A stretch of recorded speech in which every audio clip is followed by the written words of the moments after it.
This is The Clash, where the real world clashes with a true Christian worldview. Join former professional wrestler Chris Whaley, known as the Masked Saint, who is an author, pastor, and teacher that brings his wrestling skills into the squared circle and tackles real-life issues. Along with Jeff Dixon, best-selling author, internationally known teacher, leader, and pastor who is not afraid to tackle the tough issues of the world we live in. Together they form a tag team of wisdom in The Clash.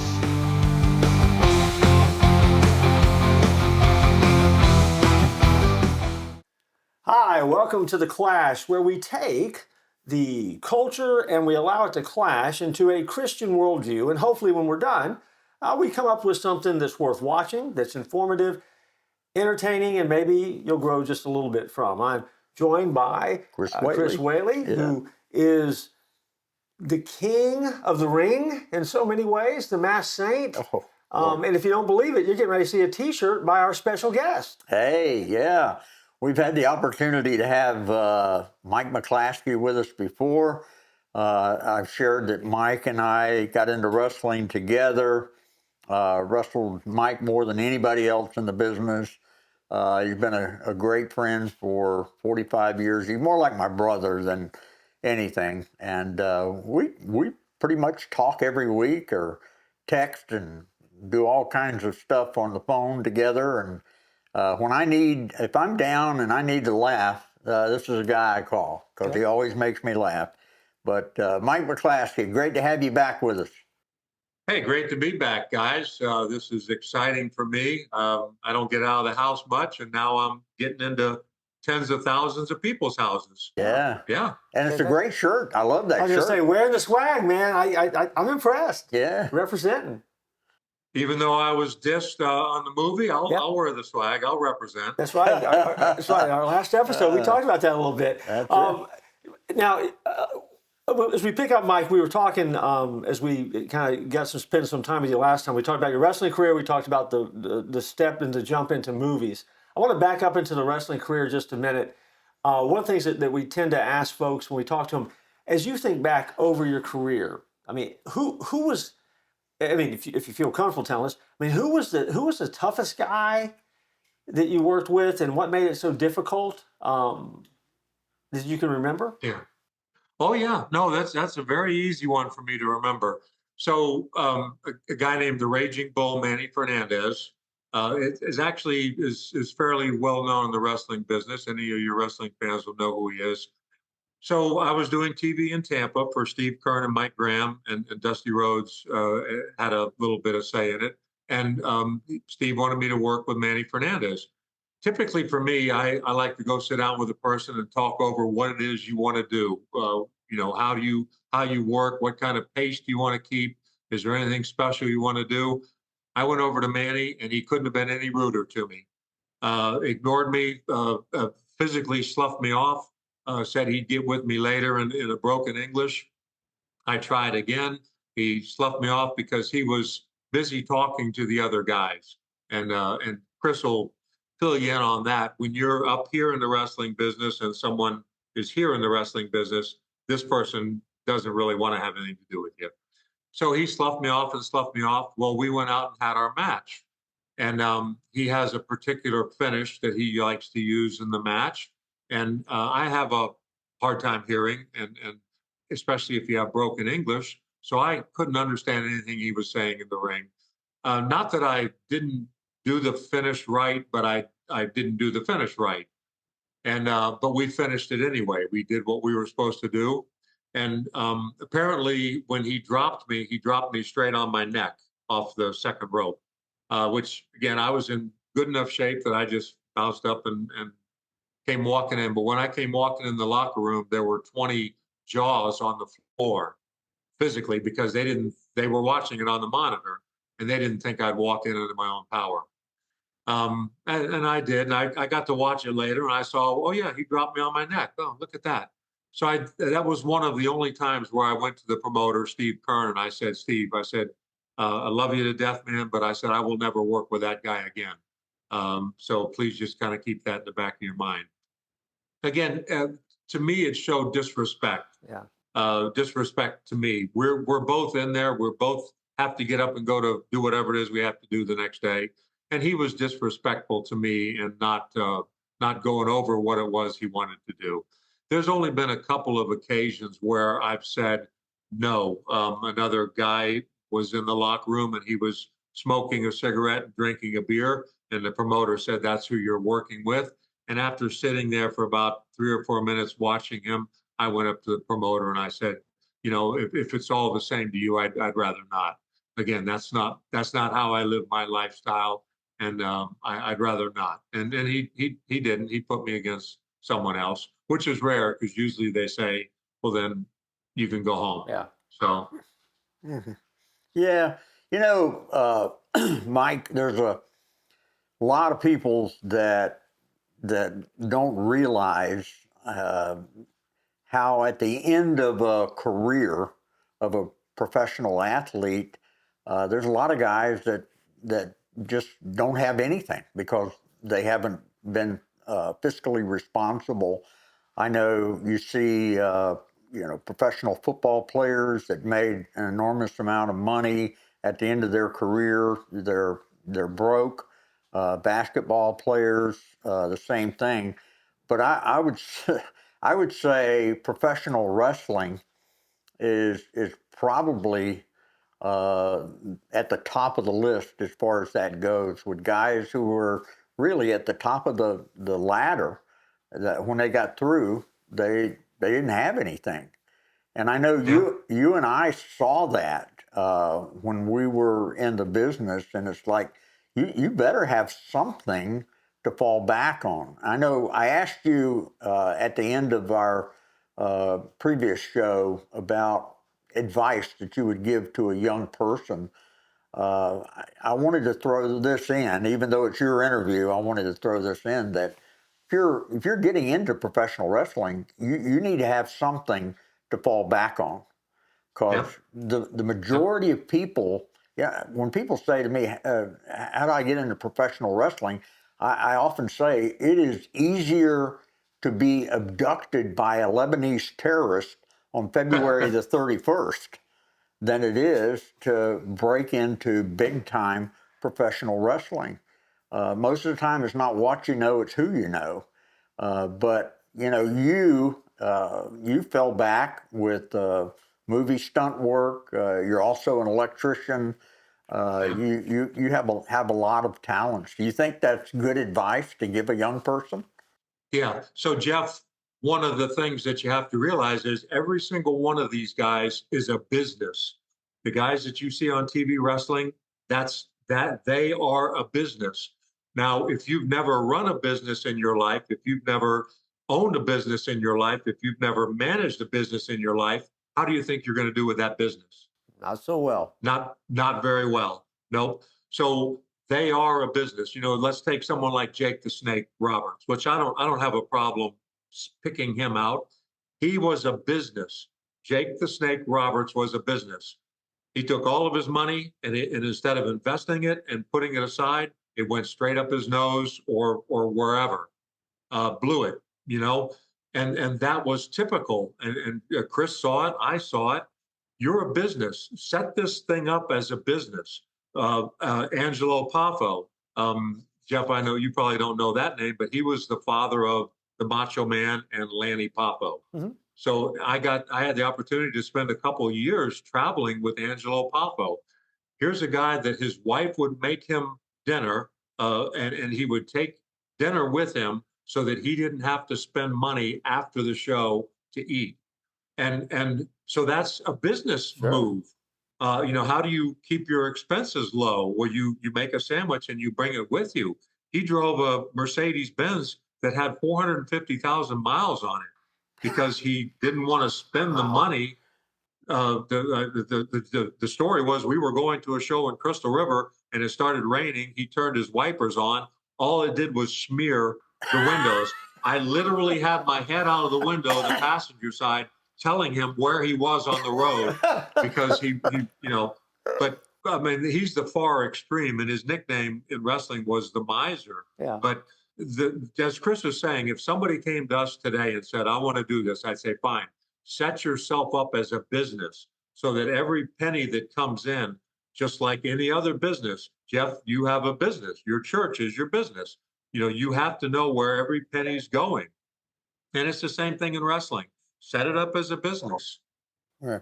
Well, when you, and you're kind of, we're already kind of getting to that topic.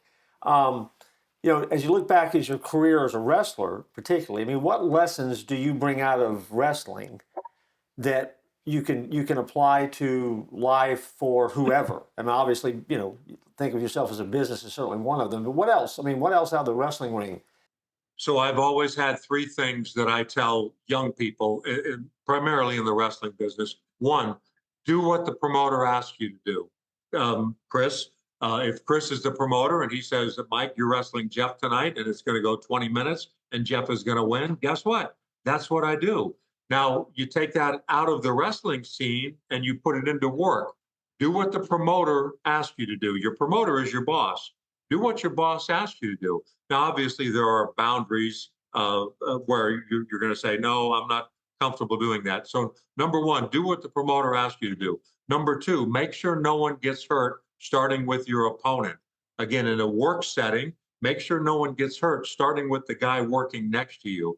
When Chris and I wrestled, my number one priority was make sure Chris doesn't get hurt. I'm not saying me. I'm putting him first because that's number two. Make sure your opponent doesn't get hurt. And number three is make sure you get paid. There was only, when people would say to me, what was your record? I'd say 248-2. And they'd say, really, every time I saw you wrestle, you lost. I said, oh, I don't look at it that way. I have no idea what that record is. I only didn't get paid twice. So when you ask me what my record is 248 times I got paid, twice I didn't get paid. So do what the promoter asks you. Make sure no one gets hurt, starting with your partner or your work partner. And three, make sure you get paid. So yes, those are my three golden rules that I took from wrestling and I brought them into life with me. Yeah, that makes sense. And again, complete side note, you got paid when you wrestled here, right? Yes. Okay, just making sure. I just want to make sure that we weren't one of those losses. Now I think back on I don't remember that part of it. So, okay. Yeah. Well, now I feel better about it. We're getting ready to take a break, and then we're going to come back and continue our conversation. Don't anybody go anywhere. We'll be right back. Hey, thanks for watching The Clash. And Jeff, the holidays aren't too far away. You do know that, right? I've heard that, yeah. And you're not one of those people that waits till the last minute, are you? No, I'm ahead of the game. You're ahead of the game? Yeah. And I bet you our audience is ahead of the game. And I know that I don't want to buy junk. I want to buy something good, something that's entertaining, something that will keep my attention. Just something that's pretty good. And would you know about anything? I do. I'm aware of a cornucopia of gifts that are available for our audience to pick up. And that's why I use the word cornucopia. I love that word. Yeah. And I would suggest that they visit DixonOnDisney.com. Mm-hmm. That's a great place to start. And from there, you get sent to all sorts of different places. But it's funny you mentioned that. I've written 1, 2, 3, 4, 5 novels. Mm-hmm.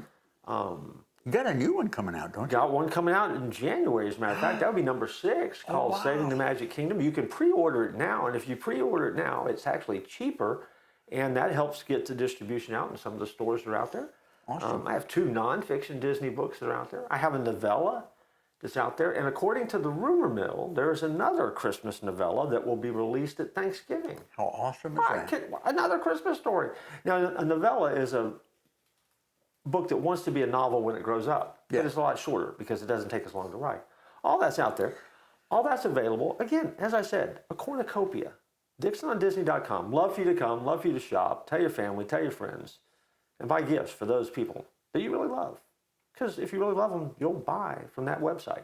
And if you don't love them, well, you won't. What are you doing Christmas Eve? I'm glad you asked. And, our folks here could join us. If you are in the Central Florida area, join us here at the Church at 434 in Winter Springs at 7 o'clock, Christmas Eve night for a candlelight service. It's outside under the stars. And if you can't be with us, go to touchandchange.net or the Church at 434 app, or you can find us on Facebook. And we're streaming live, and we would love to have you join us from 7 to 8 o'clock. We'll see you on Christmas Eve. In the Bible, the church is called the body of Christ. Hopefully, you have a place that you call home when it comes to church, and hopefully you attend there, and hopefully you find a connection with other people.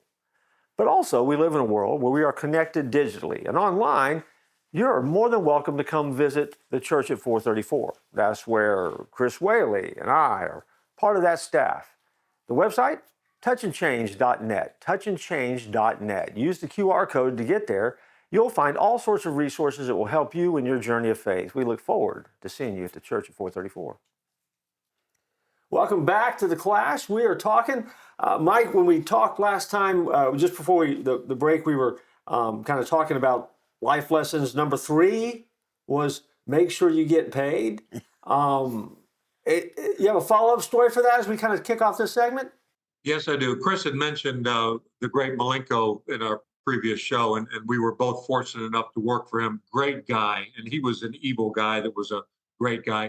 So I worked for Larry, the great Malenko, and he booked me for $60, and I went and wrestled, did my thing, and there wasn't anybody there. There was maybe 20 people there, so he took a bath on this. So after the show, he came up to me, and he gave me 2, 4, 6, and I took 120 out, and I handed him $40 back. And he says, "What are you doing?" I said, "Larry, I don't need that. I have a day job. I do great on my day job." I said, "This $20, again, 1980s, this $20 will put gas in my car, a pizza and a soda on the way home." I said, you need it more than I do because you took a bath." The cute thing about that story is from that point on, he always called me to do his shows, and I never took any money from him because it was my way of paying him back respect-wise. Sure. I said, "Larry, I'll work for you whenever you need me to work for me, but I will not take money from you because I owe you this. That's my way of paying you back." That's cool. He was a great guy. He really was. Yeah. Yep. Well, Mike, you told us about, the difficulty with the match. What would you say was the greatest match you ever had? Anytime I stepped in the ring with you. There you Seriously. go. I didn't mean Seriously. that. I didn't mean that. So, Jeff, what would happen would, let's say, Jeff, you're the promoter, and you would call me, either Dan Bench or Prince Ananka or Mike McClaskey, and you would say, "I have a match on the 25th. It's in Ocala. Would you like to be there?" And I'd say, "Sure." My first question to you is, do you have someone for me to work with? 9 out of 10 times, the answer would be no. And I'd say, "If you don't mind, I've got somebody I'm going to bring." And you say, "Sure." And the money's going to be the same. And then I would immediately hang up and call Chris. And I would say, "We're booked on the 25th. This is the show. This is what we're going to do." You don't know how good it made me feel to know I was stepping into the ring with him. There were no concerns. There were no questions. There was no worrying about whether or not I was going to be able to make it out alive or not. Sure. So anytime I got to step into the ring with Chris, it was a great show and a great match. Yeah, seriously. Okay, now when you guys so together, as you kind of spent time and you would kind of work together, how much conversation took place of who was going to go over on any given night? I mean, were you kind of alternating, or was it always the evil side of you give up to the I got a secret. I got a secret for you. It paid the same. Yeah. Didn't Didn't matter. matter, right? Yeah, I got to tell this Didn't story. matter. I was doing a benefit. I was at my second church, and I was doing a benefit, and it was a great show. I mean, we had Dory Funk Jr., we had Bugsy McGraw, we had Ravishing Rick Rude, Dick Slater. We had, a lot of big names on there. Me? Well, yeah. Me? Well, I had not worked in about 4 years, I think. So Mike says, hey, there's an independent show over in Tampa. Why don't you come over, get back in the ring? Let's see how you're doing after, see how rusty you are. I said, okay. So I go over there. Mike and I are in the dressing room. And I had one of those old camera shoulders, shoulder cam with the camera that put on your shoulder. It was one of the old ones. And in walked Rocky Johnson and Dwayne Johnson, The Rock. Sure. Of course, Dwayne had just graduated from the University of Miami. He was playing pro football, or he had played some pro football. But anyway, I'm talking to The Rock. And I said, hey, man, you're gonna play football? And he says, no, I'm going to wrestle like my dad. And I'm saying, man, you're an idiot. What are you talking about? You could play football and make millions of dollars. No, I'm gonna wrestle like my dad did. And I said, well, you're crazy. And then the story is, Jeff, the next year, Dwayne went to the WWF, which is WWE now. Made $6 million, wrote a best-selling book, and became a movie star.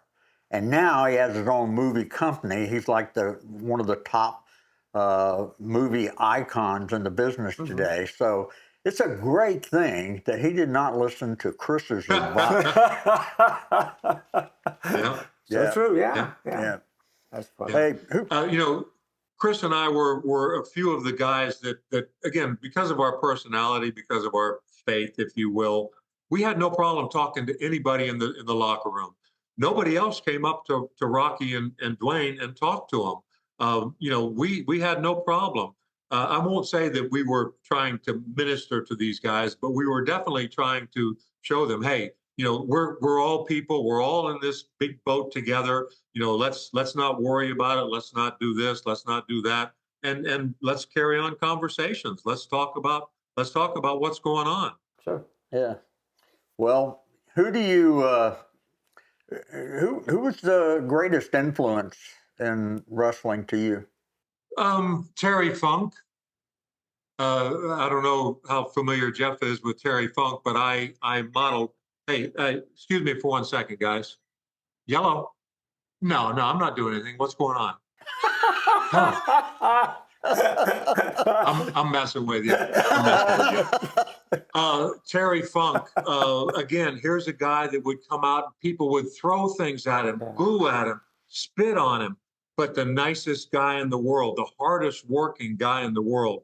And I physically tried to emulate him and physically tried to model myself after him. His work ethic, the way he did it in the ring, put it all out there. Worked against everybody, worked all over the world. Unfortunately, we didn't get to do that. But yeah, Terry Funk would be the guy that I tried to emulate. I saw myself in him when I saw him on TV, and that's what I tried to do. Great. Yeah. Now, when you emulate Terry Funk, I mean, a lot of folks hear that they think of the part of Funk's career when he was doing the extreme wrestling stuff, because he did some crazy stuff. Now, did you emulate that as well, or did you stay away from that? Okay. No, we both drew the line at when somebody said we want you to go up a ladder or go up a scaffold. No thanks. Not now. Let's get the next guy to do that.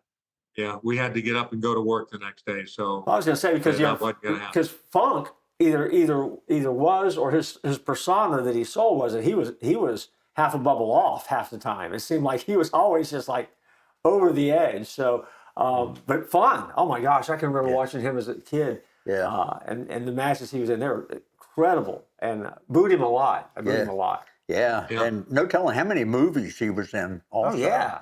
I know he was in Roadhouse. He was in Over the Top with Sylvester Stallone, and he did several others. But Terry was great. Mike, how did you decide you were going to make the jump to movies? Did you have an in somehow in the industry when you decided it was going to happen? No, I didn't, unfortunately, and you really needed an in. I had an agent, which even surprised me, and I did some.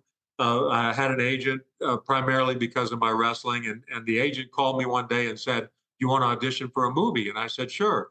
She says, "Well, you need a headshot," which I didn't have a headshot. I had a buddy that I went to high school with that was a photographer. He took some pictures. I literally got the 8x10 headshot, and it was still dripping water as I was standing in line to audition. And because I was told that you won't get the part without a headshot. The guy behind me didn't have a headshot, and I'm like, come on, dude, don't you know anything? You got to have a headshot. Again, his mind's dripping. And long story short, I got the part, and that was my first role. Did some stunts in it, got my Screen Actors Guild card. I was 280 pounds, and I could speak. I was Chris and I. One of the great things about us is we were eloquent. We could always speak and carry on a conversation. So whenever somebody had to do that, we were two of the first people that would pick to do it. Yeah. Wow, it's fun. And one last thing, I know Chris got something to ask you. Behind your shoulder, I am looking at the presidential seal. That is the belt from the book, right, Mr. President? Is that what I'm seeing back there? That is the belt. Yes, the belt. Donald Trump, if you're listening, we'd love to give you one of these, Mr. President. That'd be We'd love nice. to have you wear this proudly. Yeah. Chris has a belt, his Mass Saint belt from the movie. So this is my first belt, my only belt. Well, and, yes. and Mike, I'm teeing you up. This is a great moment to promote the book. Chris, there it is. Chris and my political comedy. I just happen to have a copy right here. There you go. Chris and my political comedy. You can reach out to either Chris or myself. Go to mrpresidentbook.com. It's sold through Amazon. You know, one of the great things about Chris and myself on our website is both our personal phone numbers and our personal email address. One of the hardest things in writing and in doing this is getting in touch with someone. You know, you could have the greatest thing in the world. You could have the Bible. If they wrote the Bible today, guess what?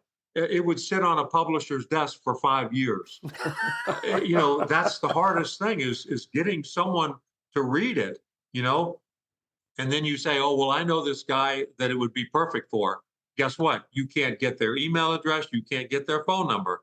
And if you mail it to them, it comes back to you. But Chris and I are very transparent. We believe that if you want to get in touch with us, you can get in touch with us. That's not an issue. That's mrpresidentbook.com. There you go. There you go. We're all about the shameless promotion. We have no shame when it comes to promoting stuff around here. We throw that out in a heartbeat. So I'm glad you got a chance to do that. Mike, I know Chris is going to wrap up here with you in a minute. Thank you so much for being with us again. It's been fun. I look forward to seeing you here down the road. But Chris, go ahead and get us out of here. Well, I hope our audience. I hope you've got that special friend that knows you as you are, with all your mistakes, and still loves you in spite of it. And that's the kind of relationship that Mike and I have. I mean, he knows my worst parts, he knows my best parts, and regardless of it, we're still brothers in Christ, and very, very thankful for your friendship. And for all of you folks out there, just remember, don't tap out.